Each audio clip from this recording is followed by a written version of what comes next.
time. God, that was terrible. I forgot for a second that I was wearing this motor. That's a good sign. Yeah. Hey, where are you going? Right here. Oh. Not any further than this.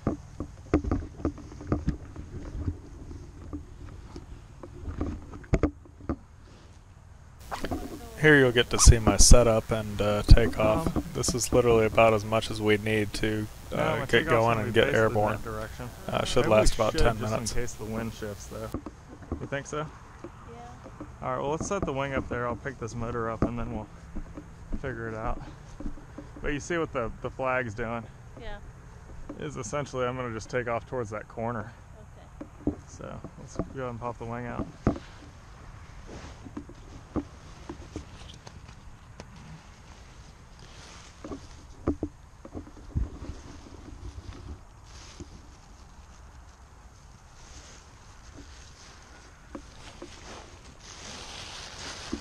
Oh good, we got my riser bag back. Yep. Thanks, babe.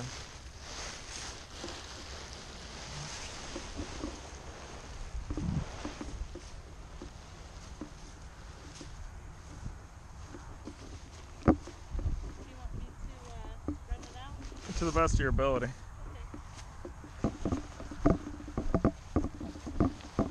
Yeah, and I'll put that on just before I take off. In other words, before I strap the motor on again, don't let me forget it.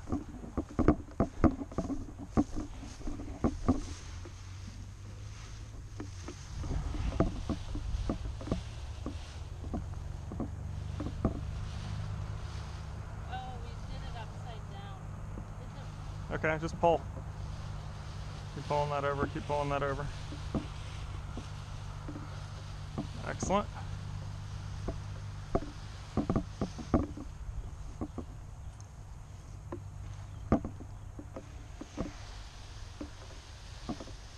Alright, let's see what wind we do have. I'm not feeling much right now.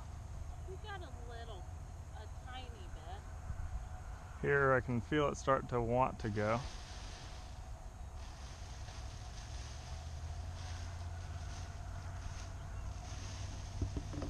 Alright.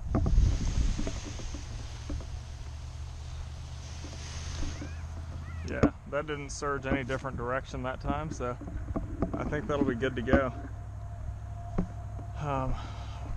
Alright. So let's, I guess we need to connect the Cena to Bluetooth. Yeah. And then I'll put that on. Okay. Do you have your phone with you? I do. Okay.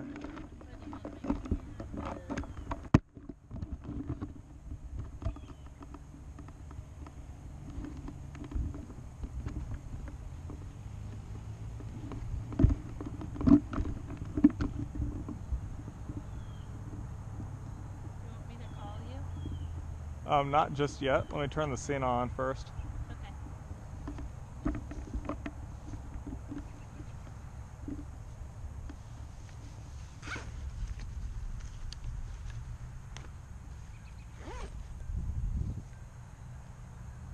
Alright, phone's connected. Okay.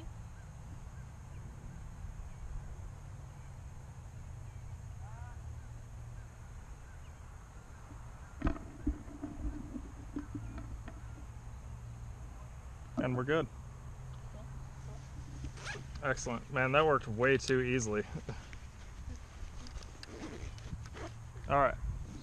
Let me pop this off again.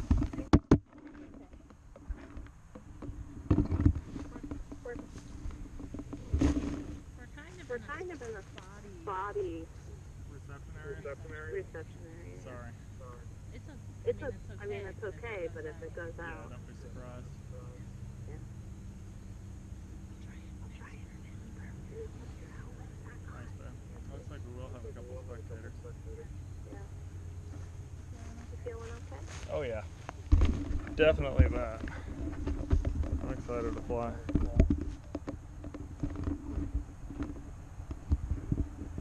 Alright, step back a little bit.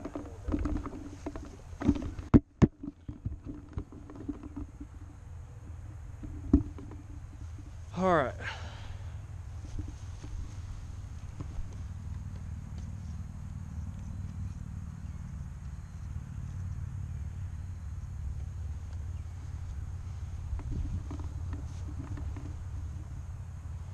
Probably at some point I should put another thing of tape over this, just to make sure that doesn't come off in flight. Yeah, I mean, it wouldn't be critical or anything, and it's actually really oddly well attached. I'm just a little self-conscious about it.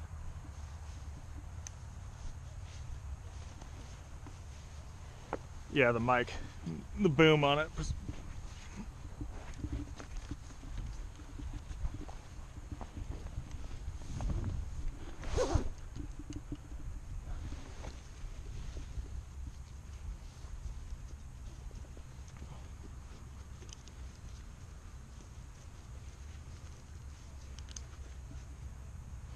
Negative. I'll get them. Not yet. I'm just clipping in first. Oh, do you mean did I flip the electric switch? Yes. Yes, I definitely did that. Did I what? Yes, I did that. Yeah, I got most everything I need. All right.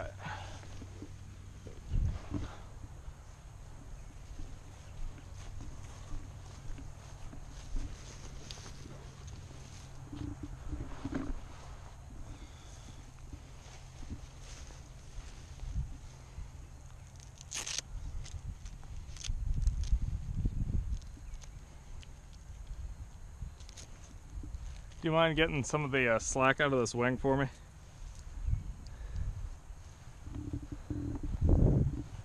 All right, clear prop.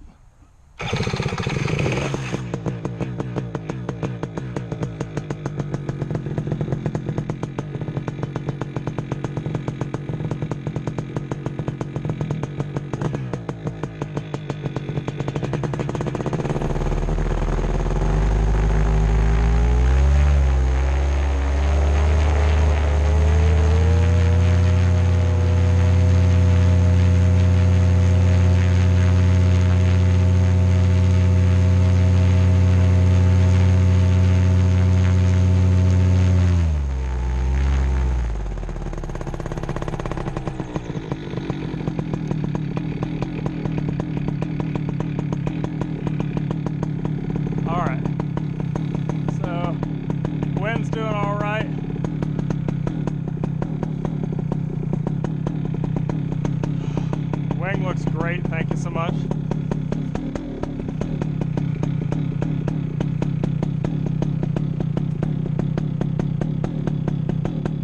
Trims are set.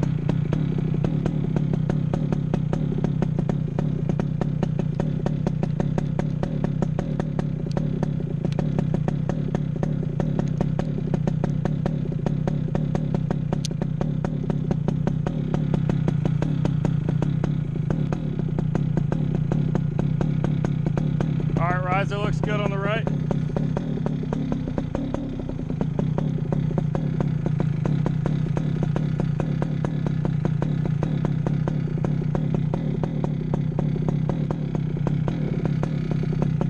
Brake lines are clear on the left.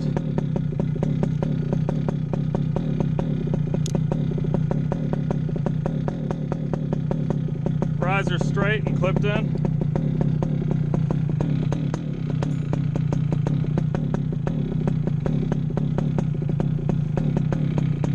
Alright, will you drag my wing a little bit to the left? Sorry, my left. That way.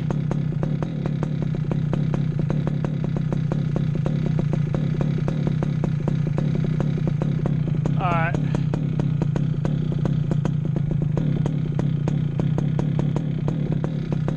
There we go. Gotta look straight. All right, here we go.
take off from a new location just south of Xenia.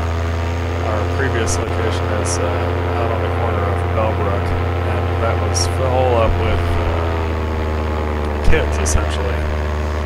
You can see that I've kept everything tight on the takeoff, not trying to get out over anything I didn't understand or know what was where. In hindsight, I actually could have made that a little bit wider, I suppose, but I certainly didn't want to get over those housing developments. You'll see there's a small creek just to the south of me, and then of course there's 4-lane highway out to the west. That I'm looking down there on the left is a quarry, I believe. It has a lot of sand. There's some other miscellaneous housing development, things like that, south of me, which is to the left in this frame.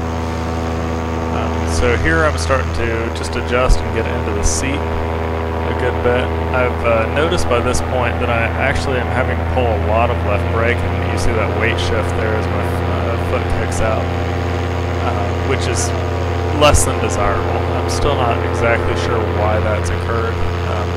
The running hypothesis, now that I'm on the ground and have taken a look into this, is that the weight shift in my harness is just a little bit different because of the slightly colder air on this flight.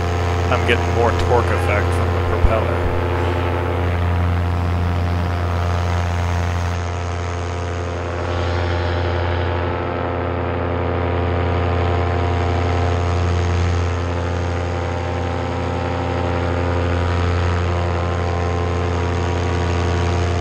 Coming to 12 o'clock there, that appears to be a wastewater treatment plant.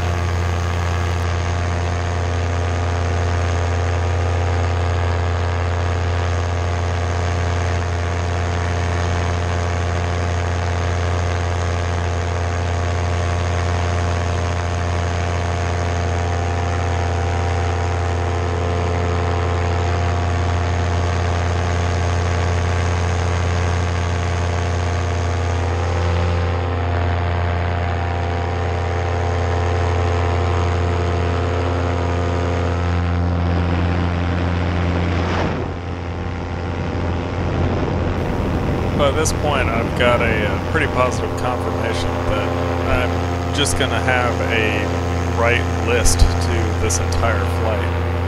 So I've given up on trying to continue to pull so much left brake, and I'm just essentially rolling with it, which means I end up taking a whole lot of right turns this flight, and intermixed with a few left.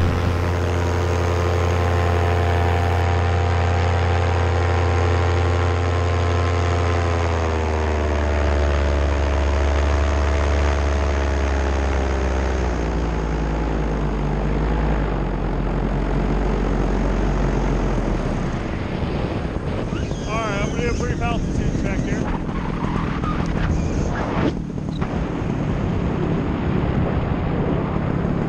And it looks like 24.3 is my AS line.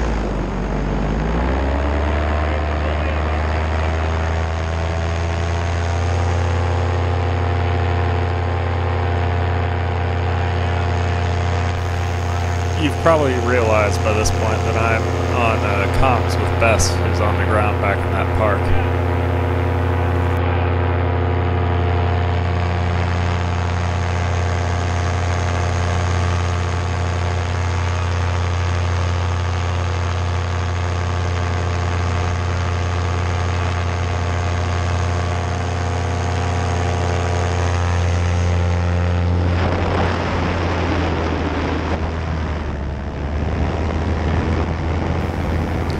I made a decision around this time that I was not going to go for that altitude record. I was not going to push up to 6,000 feet, mostly just because I did not feel like doing spirals all the way up there, noting that I was listing pretty hard to the right.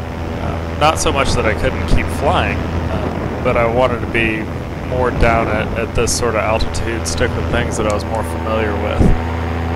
Certainly, being higher in the sky is always safer, but I was sticking with my comfort zone for the most part.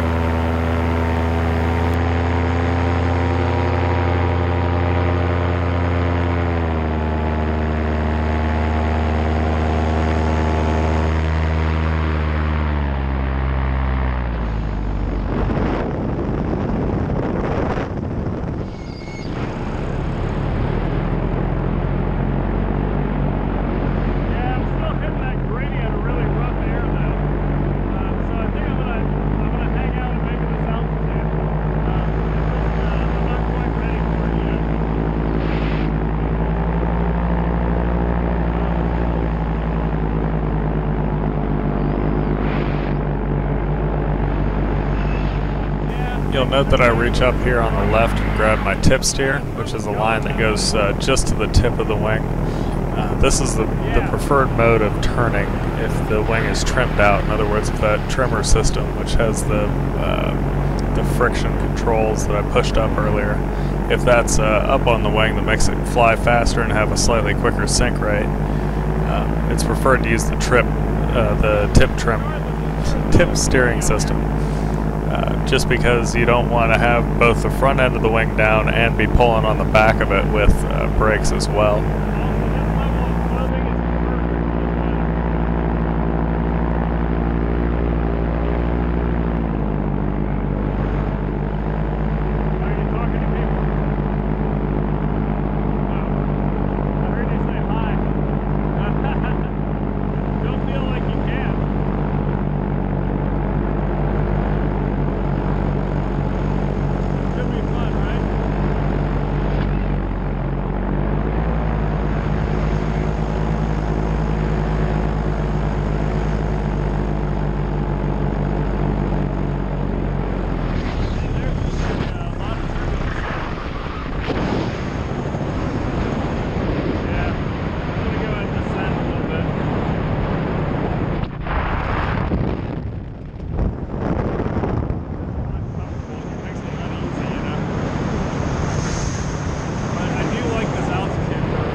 So my math's not right there. It would be 600 feet per minute, which is correct at 200 meters per minute, which would be the descent rate without any power on, as rated by the guys at Length and Length. You'll notice here that I pull up on the trimmers as well.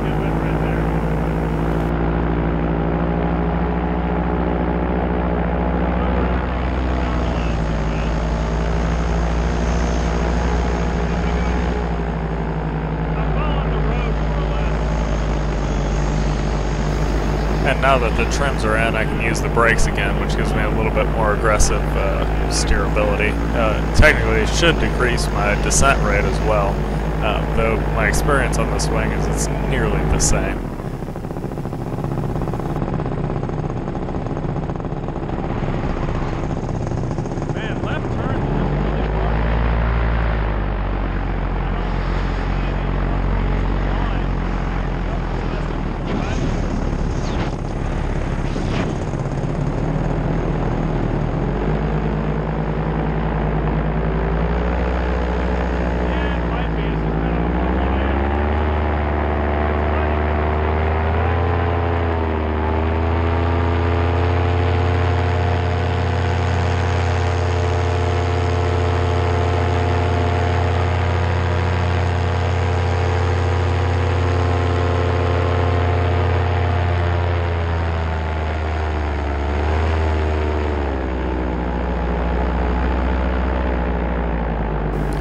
I introduced a lot of strange oscillations on the wing here just by coming on and off the gas so much, which isn't a really big problem, but I still kick myself for not having discipline on the throttle like I want to.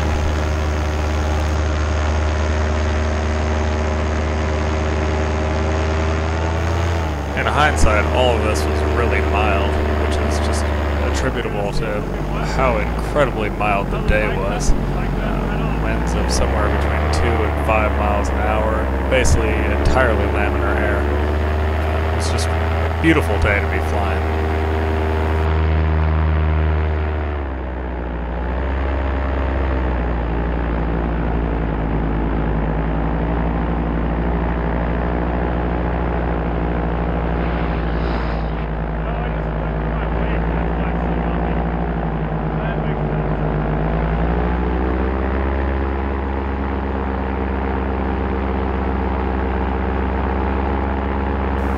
What I just told Bess there is that I actually flew through my wake, which I could tell because I could smell all the two-stroke oil in the air.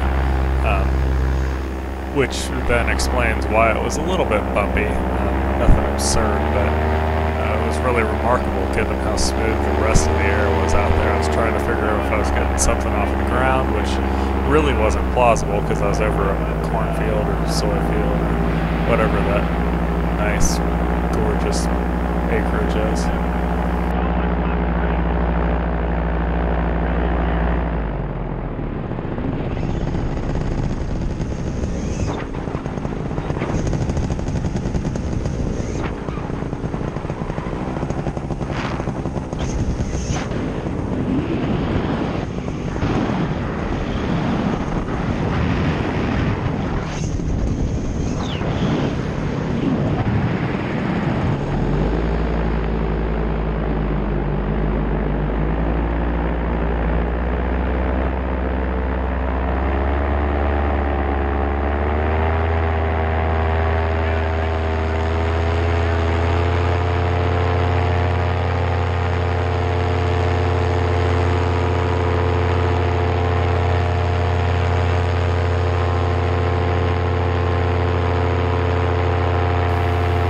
Stowed the brakes and added throttle just to see what extent this difficulty with the wing listing to the right was me doing whatever I was doing with weight shift or whatever I shouldn't have been doing with brake.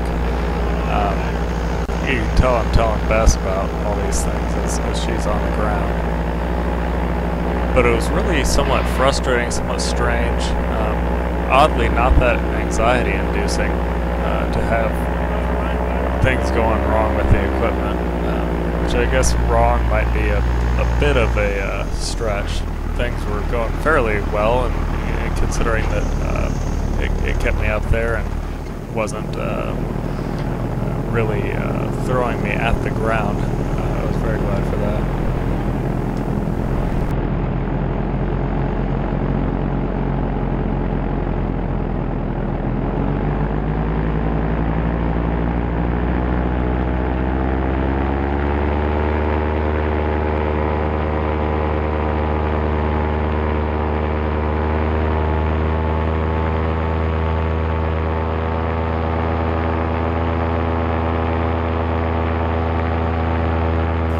I should note that I didn't have any serious safety concerns about the wing because I looked up at it just after I'd gotten up to about 500 feet AGL, and everything was absolutely perfect. All the lines in place, no sort of curls in the wing. It didn't seem like there was any strange architecture, like any cells were deflated or anything like that. And of course I did my normal pre-flight on the ground when we laid out the wing. Just took a look at every last bit of it. So I was certain that the fabric was there for me and going well, but I do want to get this kink worked out so they can have happy, uneventful flights and a little bit better control over the system instead of having to continuously take rights all the time. You'll note as I'm coming over here, this is actually towards the old field that I used to take off from. It's sitting there about the middle top right of the screen. I'm having, because of the way that the wind is facing, to go that direction, I'm having to point slightly to the left of it, even though it's not a whole really strong wind. And then, despite that, you can tell I'm still listing a little bit off to the right, so I'm going to visit other fields that are close by, I guess. Which, at some point, you'll see I kind of hang that up. Certainly I don't want to get over any sort of soccer game that's still going on. Fortunately, it looked like everyone had gone. If I'd really had to, I could have landed at that field, I suppose.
maybe it's just because I'm not I'm not weight shifting enough, I guess.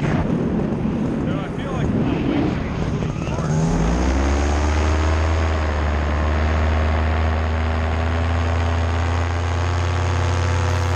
I later decided that I was weight shifting more or less enough.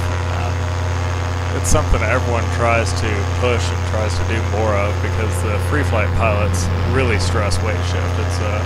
It's what keeps them up in the air longer. You get these tighter, nicer, leaner turns, very much like shifting your weight on a motorcycle or leaning into the turn correctly. Here I'm in a field that I'm very familiar with. This is a soybean field that's been harvested, left fallow for a while. It was harvested pretty early in the season. This is just south of my normal takeoff location, so I've seen a lot of this, and it was a really good comparison for me to be able to judge whether things were just a little bit or a lot off. The answer is just a little bit, but still more than I wanted.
I was apologizing there to the owner of the horses, though Bess pointed out to me later that I don't think he could hear me at that point.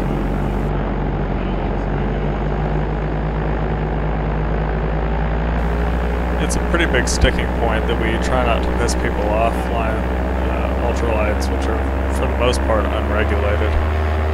One of the biggest things there is just apparently animals have been one of the things that people get the most miffed about. Now, A lot of other guys fly these things very low, so if I was 10 to 100 feet off the ground, this craft would make a lot of noise. But I was doing my best to both get away from these horses that I was right over and also gain as much altitude as possible and then make no noise, which definitely competing interests because I need that motor at basically full throttle to ascend.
So there I had the first plausible explanation as for why my wing might be doing what it's doing.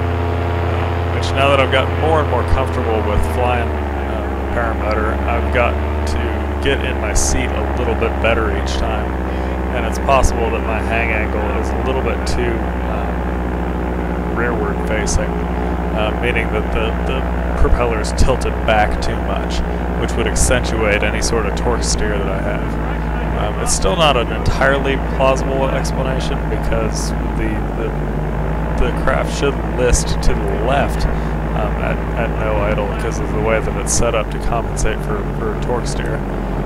So being that it listed to the right even when I was off all of the throttle would kind of nullify that hypothesis.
One thing that had gone absolutely right with this flight was the clothes that I was wearing, which I had on a pair of track pants and then these BDU covers, and then basically an Under Armour t-shirt, a thermal t-shirt, and my Clemson pullover. And that was just on point for the weather outside, which was somewhere between 55 and 60 degrees the whole time I was flying, with an average speed of 30 mile an hour into the wind.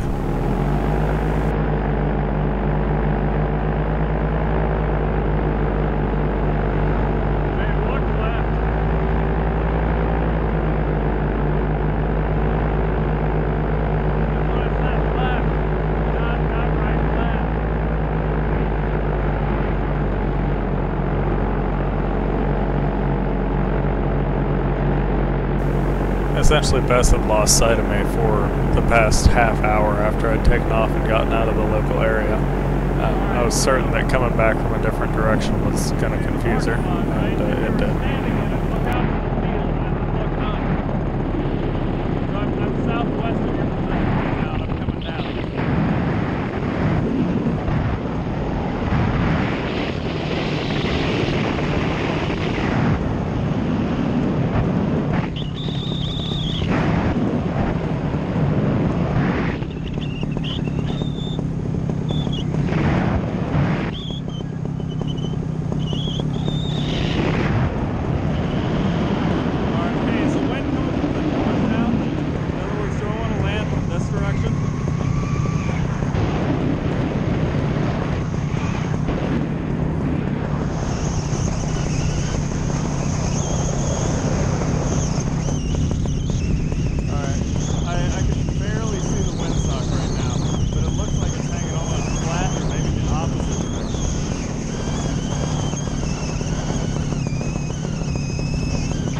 We had a good bit of windsock debate at this point. It turned out really the wind was so dead at that point that I could have come in basically any direction I wanted. But I certainly didn't want to come in downwind. Crosswind wouldn't have been much better. But I didn't know that at the time. I reported I was right over her because she still couldn't see me at that point.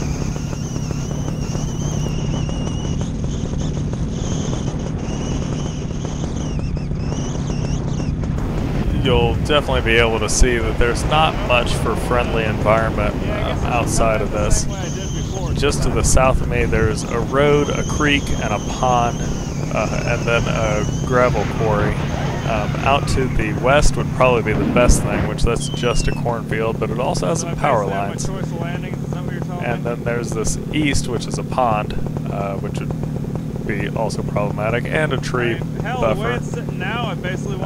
So what I opted to do was, since I had any choice of direction, I opted to go north.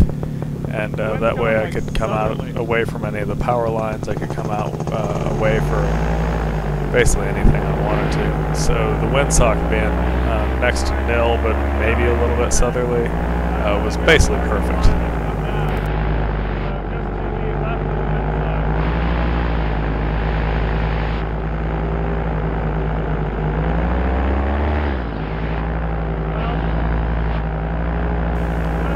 However, I was still on the path of not being able to pull much for a left turn. You can see I'm pulling a really heavy brake at that point. I'm just down about as hard as I can, and I'm only getting a pretty shallow turn out of it. You'll see in a bit, as I give less right brake input, I get a whole lot more out of it.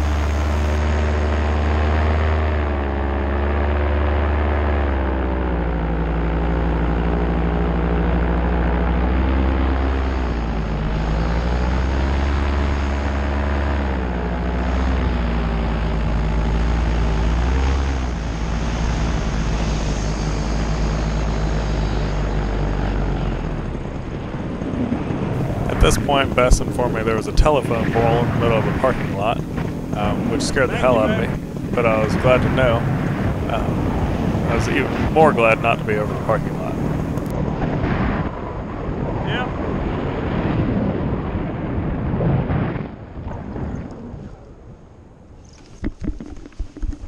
Woo! Oh! Woo! There were about 5 spectators for this landing, but it was probably my best yet, mostly because I just treated the paraglider like a paraglider rather than trying to worry about any go-rounds or anything like that, and killed it when I knew I had the approach right and committed.